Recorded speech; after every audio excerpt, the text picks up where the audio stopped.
Hi guys, so today I have collaborated with scrapbook.com to bring you the International Scrapbook Day celebrations. For this, I will be teaching you all how to make this beautiful disjointed canvas composition. Before we proceed further, I want to thank each one of you for helping me reach 30,000 subscribers. So for this, I am using two canvases which are 6 by 8 size. The first thing which I am going to do is use a stencil and a paper paste and apply some texture on my canvas. You can apply gesso before or after applying the texture via stencil. I have listed down each and every product below in the description box, so if you can't find anything, just ping me or send me an email. I can help you in finding it.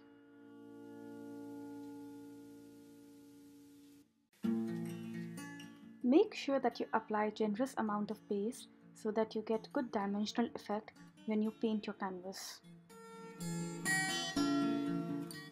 The next thing which I do is basically decide which color palette I want to use and collect all the shades of sprays and paints in that color palette from my stash. So here you will see on my desk all the different kinds of paints and colors from the same color composition which I want to go for. I will start with sprinkling colors on my canvas, and using water I will dilute the color so that I can get the desired effect. So my idea is to get a very shabby chic pastel canvas. So for that I don't need dark tones of color, maybe dark tones at some places, but overall it has to be a very light dreamy canvas. I always use three things to dilute the effect of colors. 1. A cup of water. 2. A spray bottle with some water in it, and 3. Loads of tissues. So you'll see me on the screen that I have tissues in my hand, and using paintbrush and a water spray bottle I'm trying to dilute the effect because I don't want that kind of intensity for my canvas. These metallic and acrylic paints by Prima marketing are literally dope quality. The color intensity, the quality, the whole texture is amazing. So I would recommend you guys that you should try these paints. I mean, they are definitely a must-have. So now I'm trying to dry my entire canvas, and you can actually see the entire texture showing up. All the stencils which I have used are showing up properly. One thing which I forgot to mention earlier was that don't forget to prime a canvas with gesso. I mean, I did prime it once I had applied the stencil, but I would recommend that you prime it before applying any texture with stencil. So to give it a more nicer effect, I generally take the tip of my spray tube and then I sprinkle some paint on my canvas, and again using water I am trying to reduce the intensity. Before moving on to the next step, what I will do is that I'm going to take a toothbrush, some white gesso, and I'm going to sprinkle it all over my canvas. This basically gives a sense of neutralization to your canvas. Make sure you do this step using white gesso as well as black gesso, and I'm also dry brushing my canvas with some white gesso so that the color intensity can go down and it can look more shabby chic and pastel. Now I will take some chipboards from my stash and I am going to emboss it. The whole raised effect which I get after heat embossing is very pretty. So I usually end up heat embossing my chipboards, and in this one you'll see that I'm using two different colors to heat emboss it. So the first thing which I'll do is apply some Watermark ink and put the first color on my chipboard, and after that clean up and then use the second color, and after applying the second color then I'm going to dry it on, so that there is a good fusion of both embossing powders. When they melt, they give a very nice effect.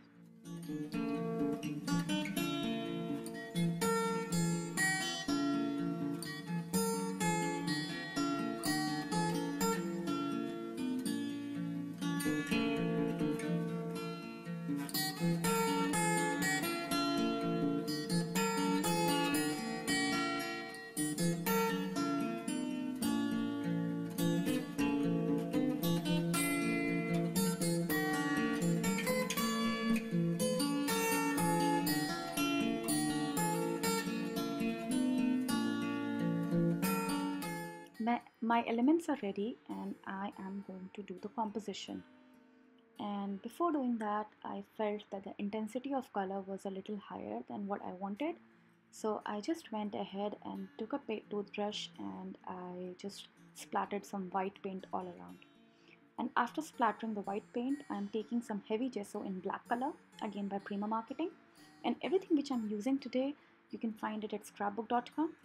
And I'm going to sprinkle some paint all over my canvas.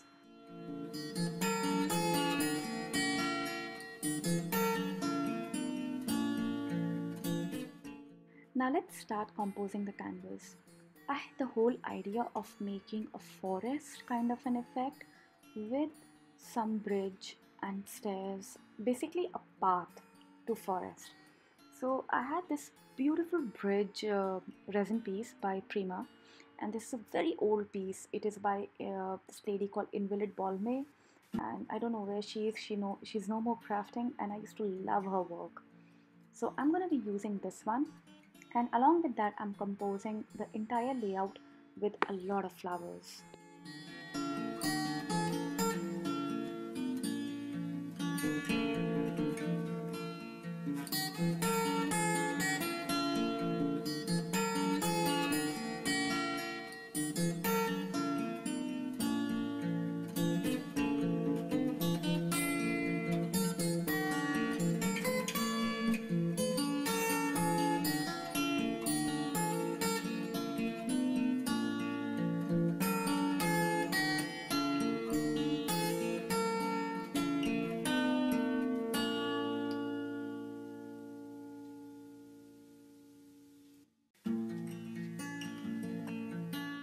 The entire process of composing involves a lot of layers and textures.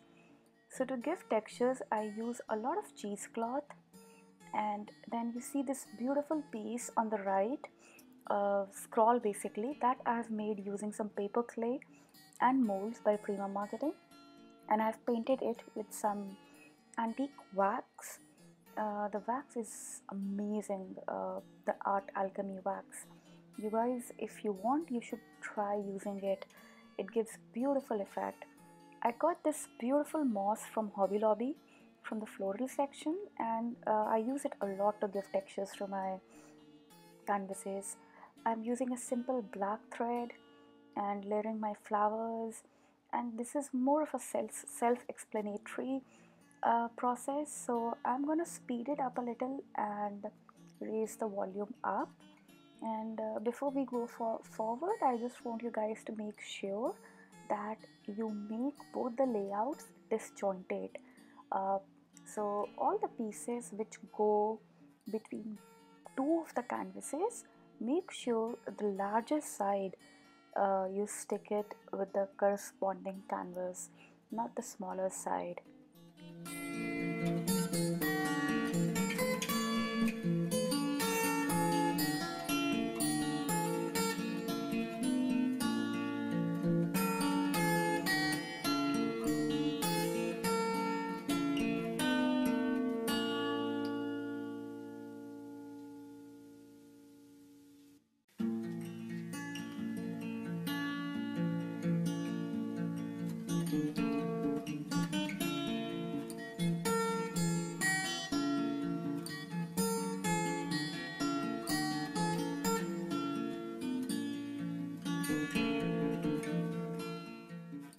You will see here that I'm only sticking the piece on one canvas, not the other.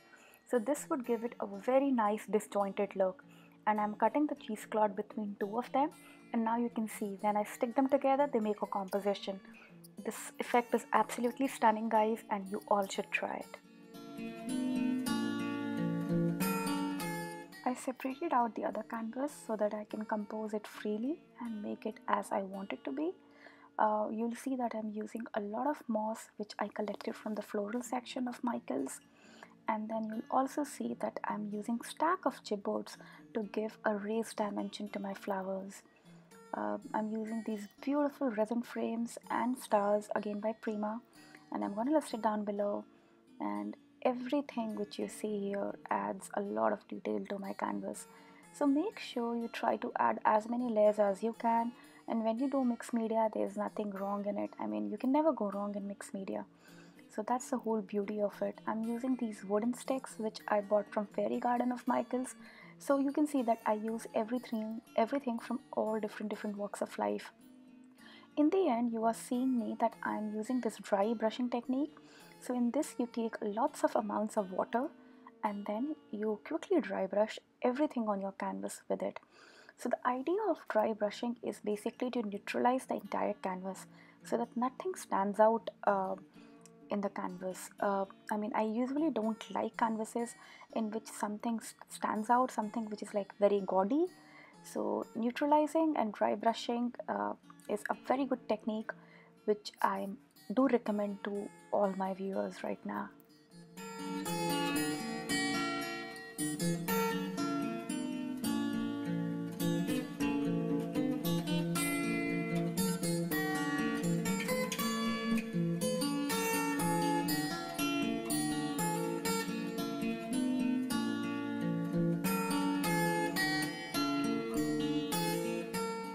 To give finishing touch to my canvas, I will be using these art stones in different sizes uh, to give a full complete look. So basically, what is a road without some stones on it, right? So it again gives beautiful texture. You can always color them, uh, apply paste on it, but I like to use my art stones in the natural color, and they look absolutely stunning. So for the bigger art stones, what I do is that I generally use my hand and I stick them, and for smaller ones, you'll see what I'm going to do. I'll just sprinkle it where the paste is there so that it automatically sticks, and rest I very carefully I try to put it back in the box, but mostly I miss it.